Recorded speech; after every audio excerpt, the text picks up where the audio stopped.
सभी साथियों का स्वागत है इस ऑनलाइन प्लेटफॉर्म पर। दोस्तों, जो इससे पहले जो सेशन चला था, जो वीडियो चला था ना, उसमें क्या कुछ टेक्निकल प्रॉब्लम आ गई थी। उसमें एक आध क्वेश्चन का मैंने जैसे सॉल्यूशन कराया, उसके बाद वो जो वीडियो ना पॉज हो गया, आगे बढ़ा ही नहीं, बल्कि डल तो पूरा वीडियो गया था। उससे पहले भी उसमें कई चीज़ों का प्रॉब्लम आई थी, वो वीडियो ही शो नहीं कर रहा था। मतलब पूरा 45 मिनट का जो वीडियो था 2 मिनट में शो कर रहा था, इसलिए उसमें भी काफ़ी इशू था। इसलिए उसको जो 2-3 क्वेश्चन थे ना, उसके बाद का जो सेशन है ना, वो पॉज हो गया एक प्रकार से, है ना।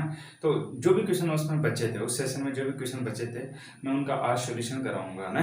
ओके दोस्तों, तो चलिए दोस्तों, आज का पहला क्वेश्चन जो अधूरा क्वेश्चन था ना पहले, ठीक है, टोटल ट्राइंगल कितना है इस फिगर में, तो उसके वो क्वेश्चन है, तो मैं उसको पूरा करवा रहा हूँ। ठीक है दोस्तों, चलिए दोस्तों, यहाँ क्वेश्चन है कि बताइए इस फिगर में ट्राइंगल कितना है। ठीक है, तो दोस्तों एक बेसिक फिगर बनाइए पहले तो। ठीक है, ये जो बेसिक फिगर है, ये एक प्रकार का बेसिक फिगर है इसका।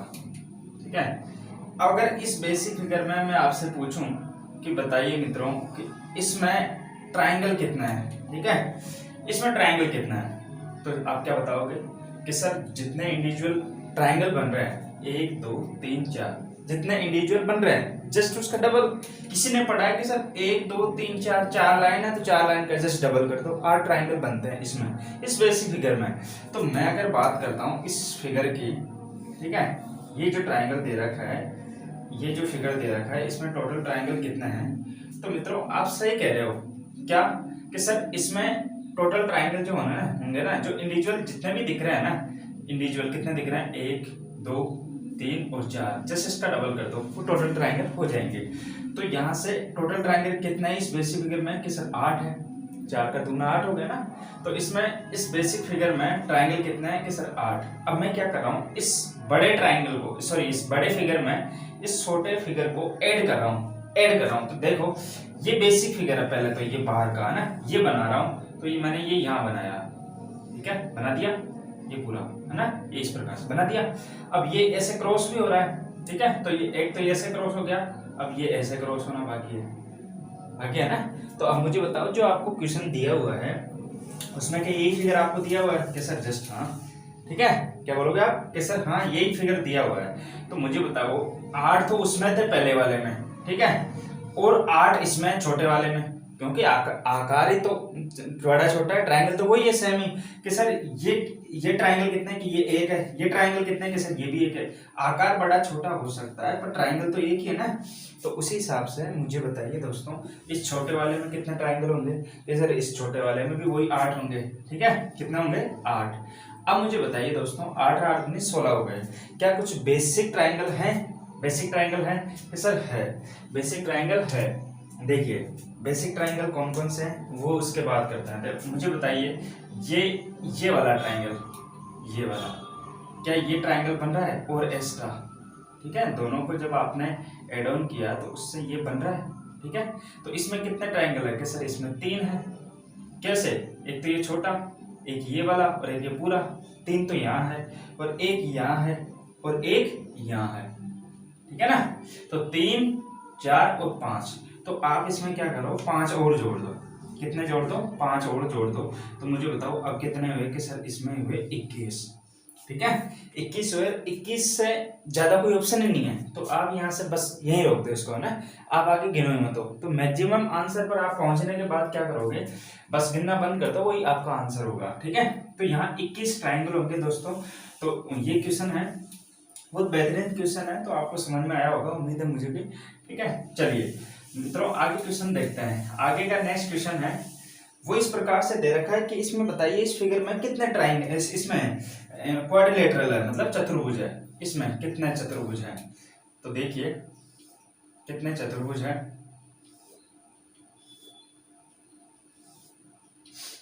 कितने चतुर्भुज है इसमें बताइए।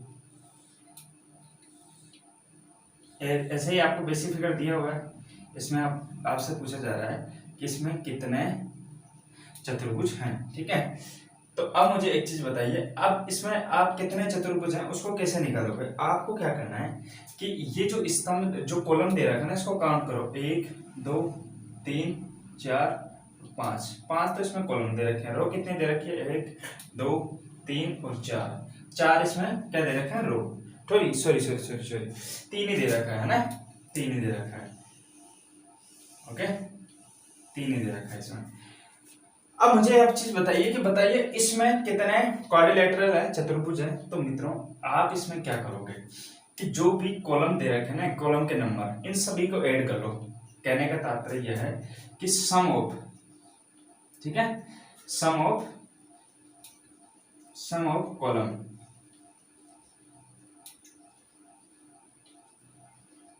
ठीक है, सम ऑफ कॉलम है ना,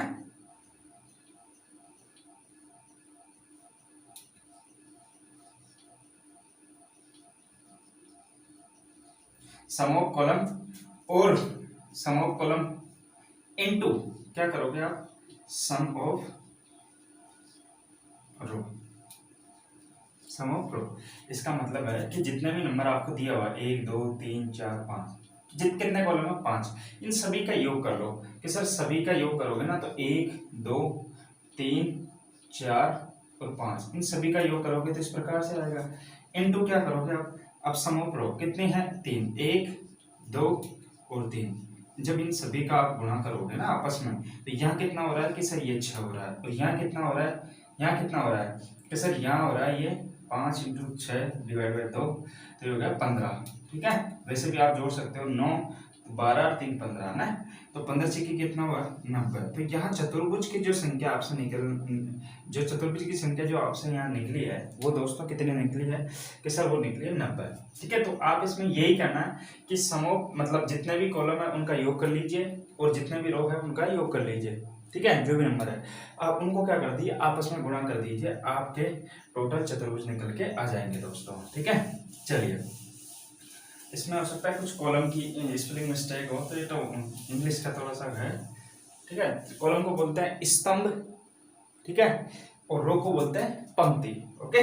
चलिए मित्रों आगे आपको दे रखा है नेक्स्ट क्वेश्चन जो है कि चाय कॉफी और पेय पदार्थ, ठीक है, वेन डायग्राम का क्वेश्चन है। तो मुझे बताइए दोस्तों कि चाय का टेस्ट अलग होता है, कॉफी का टेस्ट अलग होता है, कि दोनों के दोनों पेय पदार्थ मतलब पीने वाले ही तो पदार्थ है ना, ठीक है।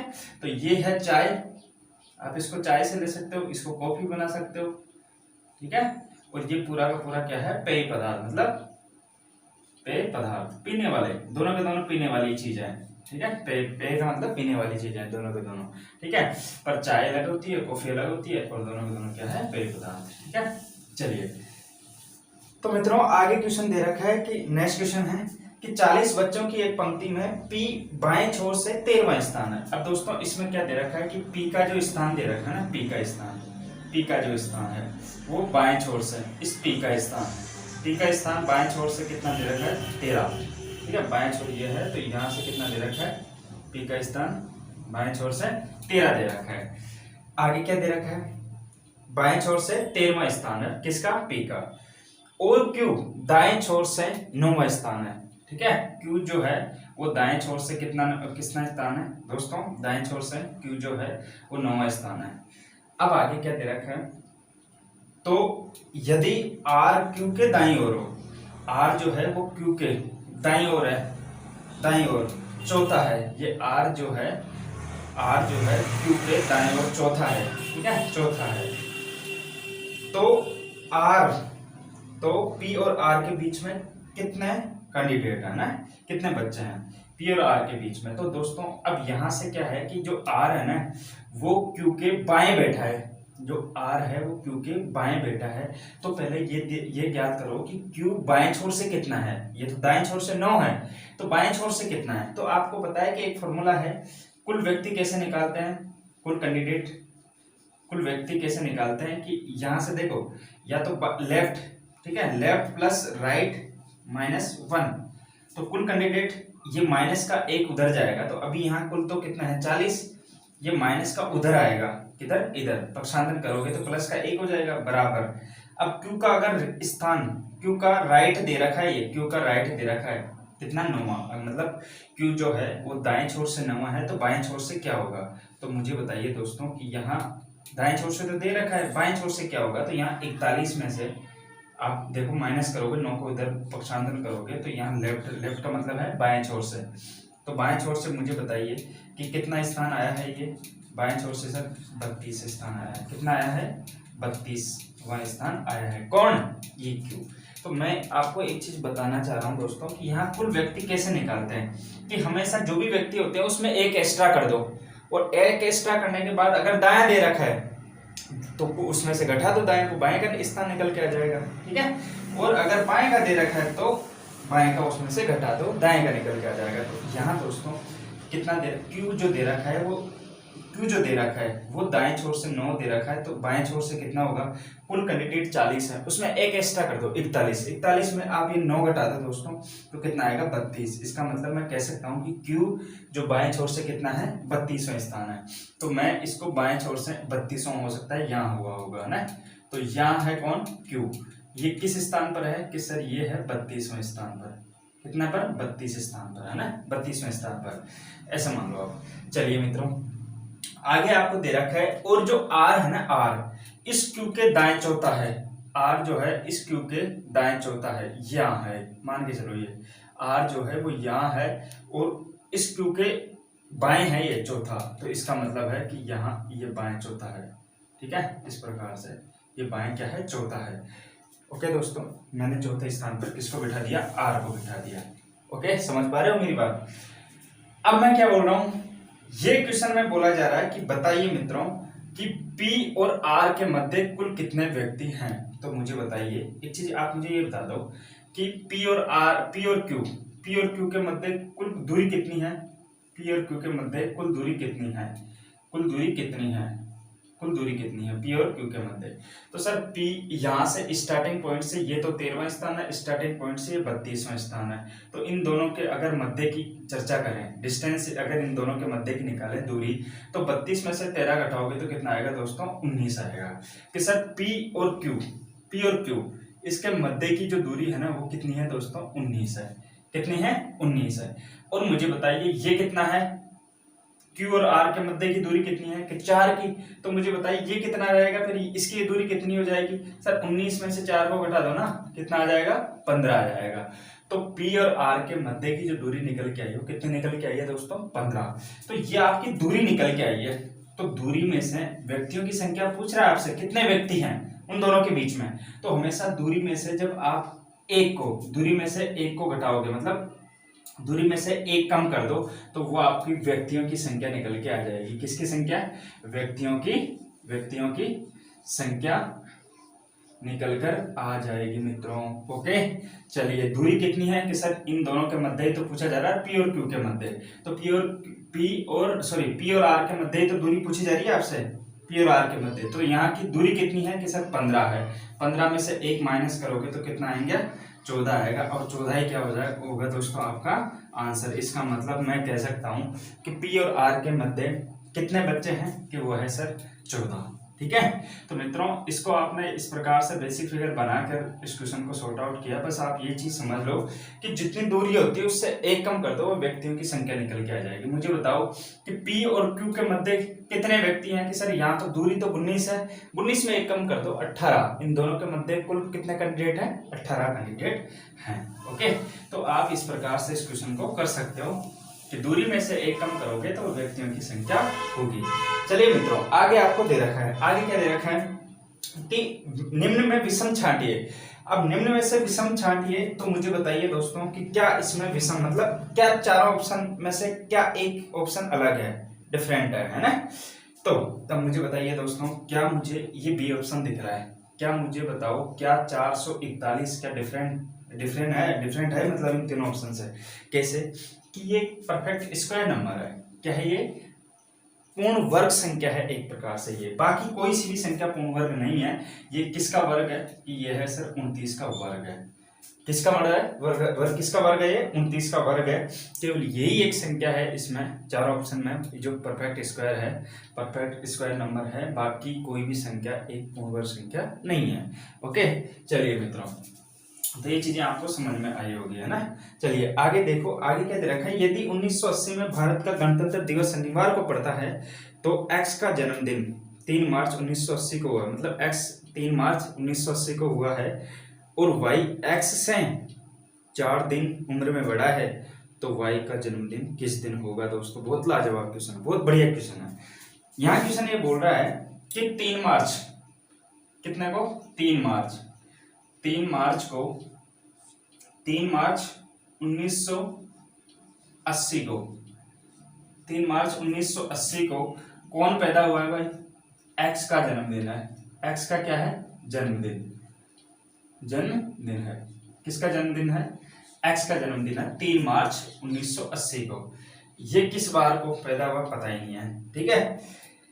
अब आपका आगे दे रखा है कि यदि 1980 में भारत का गणतंत्र दिवस शनिवार को पड़ता है तो एक्स का जन्मदिन 3 मार्च 1980 को है और वाई एक्स से 4 दिन बड़ा है, तो बताइए वाई का जन्मदिन क्या है। तो मैं यहाँ से देखो दोस्तों कि 3 मार्च 1980 को क्या बार रहा है, बताइए क्या बार रहा है। उससे 4 दिन बड़ा कौन है, वाई, तो 4 दिन बड़ा निकाल सकते हो आप। 4 दिन बड़ा मतलब जैसे ये मान के चलो शुक्रवार को पैदा हुआ है, तो शुक्रवार से 4 दिन पहले कौन पैदा हुआ था, वाई पैदा हुआ था ना। तो उसी प्रकार से आप निकाल सकते हो ना। पहले ये तो पता लगाओ कि 3 मार्च 1980 को कौन सा वार है, तभी एक्स का वार निकालोगे। एक्स किस दिन हुआ था तभी तो आप वाई का निकाल पाओगे, वाई का बता पाओगे। तो यहाँ पता ही नहीं है सर इसका कैसे निकालेंगे, पर आपको एक हिंट दे रखी है। हिंट क्या दे रखी है कि भारत का गणतंत्र दिवस शनिवार को पड़ता है। इसका मतलब है गणतंत्र दिवस कितने तारीख को होता है कि सर 26 जनवरी को होता है, ठीक है। इसमें मेंशन नहीं किया गया 26 जनवरी, तो बस ये आपको पता है कि उसने इनडायरेक्ट रूप से दे दिया कि 1980 भारत का गणतंत्र दिवस शनिवार को पड़ता है, तो यह है 1980 को। अब यह इस समय मतलब 26 जनवरी 1980 को कौन सा वार था, कि शनिवार था। क्या था, शनिवार, ठीक है। तो बताइए 3 मार्च 1980 को क्या वार है। तो मुझे बताइए दोस्तों क्या सन सेम है, मतलब जो आपको दिनांक दी हुई है वो सेम है, ठीक है। बस यहाँ महीने जो डेट है ना वो डिफरेंट है। तो आप इसमें क्या करो, विषम दिन निकालो, ठीक है। विषम दिन कैसे निकालते हैं कि सर जो भी जितने भी दिन है ना, विषम दिन कैसे निकालते हैं, जो भी दिन है उसमें 7 का भाग देते हुए, है ना, तो आपका विषम दिन निकल के आ जाता है। तो यहाँ तो सन तो सेम है। अब देखो महीने में विषम दिन, महीने के विषम दिन कैसे निकालते हैं, तो यहाँ जनवरी है, फरवरी है और क्या है, मार्च। अब जनवरी में क्या लोगे आप, जनवरी में शेष दिन, जो भी शेष दिन बच रहे हैं, ठीक है। तो शेष दिन कितने बच रहे हैं कि सर जनवरी 31 की होती है, 26 जनवरी तक हो गया, 26 जनवरी के बाद की बात है। तो 26 जनवरी के बाद की बात है, तो 31 जनवरी लास्ट है, मतलब जनवरी 31 महीने की है। 26 जनवरी के बाद कितने दिन बचे, 31, मतलब 31 में से आप 26 घटा दो ना, कितने दिन बचे कि 5 दिन बचे हैं। तो जितने भी शेष दिन हैं वो यहाँ देखो, तो कितने दिन बच रहे हैं कि सर 5 दिन बच रहे हैं। फरवरी देखो आप, अब फरवरी किस पर डिपेंड करती है, एक तो अगर नॉर्मल ईयर है तो उसमें विषम दिन कितने होंगे, ठीक है। विषम दिन कितने होंगे कि सर उसमें तो 0 होंगे विषम दिन, अगर नॉर्मल ईयर है तो। पर ये क्या है दोस्तों 1980, ठीक है। 80 में 4 का भाग जा रहा है, इसलिए ये क्या है, ये एक लीफ वर्ष है और लीफ वर्ष में फरवरी क्या होती है 29 की। तो 29 में विषम दिन कितने होंगे कि सर 29 में विषम दिन होंगे 1, ठीक है। विषम दिन कैसे निकालते हैं, 7 का भाग देते हैं, ओके। चलिए मुझे बताओ मार्च में क्या निकालोगे आप, जो दी हुई तारीख है ना, दी हुई तारीख, तो तारीख कितनी दी हुई है कि 3 दी हुई है। तो यहाँ विषम दिन कैसे निकालोगे, सभी को ऐड कर लो। तो यहाँ मुझे बताओ 6 3 9, तो अब यहाँ 9 में विषम दिन कैसे 7 का भाग देता हूँ, ठीक है। तो शेष कितना आया, 7 का भाग देने पर शेष कितना आया कि सर शेष आया है 2, ठीक है। तो यही आपका विषम दिन है। इतने महीने में, इतने दिन में, 26 जनवरी से लेके 3 मार्च में, इतने दिन में आपका जो विषम दिन निकल के आया वो कितना निकल गया है दोस्तों, 3। अब बस आपको क्या करना है, शनिवार से 2 दिन आगे बढ़ना है। जितने विषम दिन निकल के आए हैं उतने दिन आपको आगे बढ़ना है। तो 2 दिन ऐड कर दो आप, शनिवार में 2 दिन ऐड, तो शनिवार हो गया, ठीक है, रविवार हो गया और सोमवार हो गया। इसका मतलब है कि मैं कह सकता हूँ कि जो एक्स है ना, सोमवार, जो एक्स है ना वो किस वार को पैदा हुआ था, कि वो हुआ था सर सोमवार को, ठीक है, सोमवार को पैदा हुआ था, ठीक है। एक्स कब पैदा हुआ था कि सर सोमवार को, एक्स कब पैदा हुआ था कि सर सोमवार को, ठीक है, सोमवार। और वाई जो है, वाई कब पैदा हुआ था, वाई, तो वाई एक्स से 4 दिन पहले, ठीक है, एक्स से 4 दिन पहले। मुझे बताओ अगर एक्स 15 तारीख को पैदा हुआ है, तो y किस तारीख को पैदा हुआ था कि सर 11 तारीख को। तो हमेशा देखिए दोस्तों, यहाँ जो पहले पैदा हुआ ना उसको माइनस कर रहे हो, मतलब वो जितने दिन पहले पैदा हुआ है वो उतने ही दिन कम जा रहा है, ठीक है, उतने ही दिन घट रहे हैं, ठीक है। ये मान के चलो x 15 तारीख को पैदा हुआ है, 15 तारीख को जन्म हुआ, ठीक है, x का जन्मदिन 15 तारीख को है, तो y का जन्मदिन y x से अगर 4 दिन बड़ा है तो इसका जन्मदिन तो 11 को आएगा ना, ठीक है। उसी प्रकार से अब आपको क्या करना है कि इसमें 4 जोड़ना है या 4 घटाना है, कि सर इसमें पहले पैदा हुआ है तो 4 माइनस करना है, 4 माइनस कर दो या 3 प्लस कर दो, एक ही बात है, ठीक है। तो सोमवार से मंगलवार, बुधवार और गुरुवार, तो ये y जो है वो गुरुवार को पैदा हुआ था, ठीक है, गुरुवार को, गुरुवार, ठीक है। तो यहाँ आपसे यही पूछा जा रहा है कि y का जन्मदिन कब का है, तो वह है दोस्तों गुरुवार का। तो उम्मीद है इस क्वेश्चन को बहुत बेहतरीन क्वेश्चन है, इसको वापस से इसको पीछे जाके और वापस से इसको देखो, बहुत बेहतरीन तरीके से समझ में आएगा। एक एक चीजें मैंने आपको इसमें से बताई है, ठीक है। तो वही चीजें कंपैरिजन कर लो, बस इसने दिया नहीं है डायरेक्ट, बस कंपैरिजन कर लो कि 26 जनवरी 1980 को अगर शनिवार है तो 3 मार्च 1980 को क्या है, और यहाँ से ये वार पता लगने के बाद इससे 4 दिन पहले कौन पैदा हुआ है, वाई पैदा हुआ है, तो इससे 4 दिन पहले का मतलब माइनस घटा दो, जो भी वार है उसमें से माइनस घटा दो, ओके। चलिए, तो ये भी क्वेश्चन आपको बढ़िया समझ में आया होगा दोस्तों, ठीक है। नेक्स्ट क्वेश्चन की बात करते हैं। नेक्स्ट क्वेश्चन दे रखा है आपको, विषम चुने, ठीक है, विषम बताइए इसमें से। तो दोस्तों इसमें जो